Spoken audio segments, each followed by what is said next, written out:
没有反光片，要一个反光片。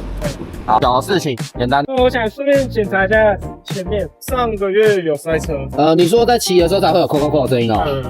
我去骑骑看。好。就。我跟你说，第一个是我刚刚骑，我觉得声音还好，但我有听到一个声音，就是应该是刹车皮跟碟盘已经有很大的间隙造成的一些小异音，把碟盘换掉，刹车皮处理好，然后我等一下会帮你检查培林。哦，基本上这些东西部件没有什么问题，应该是不会有声音。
反光片，我刚刚帮你洗车，简单的洗，然后前面的刹车皮我帮你做这个修平，哦，然后碟盘就换一张新的，然后刚刚有试过都顺，然后下一次我们就做这个卡钳，然后总泵的保养，哦啊我先帮你问问看这里面的配件，费用，然后我再跟你报，对啊，帮我签个名，那我就帮你问这个，好的，再麻烦你，好，感谢，好的，谢谢，拜。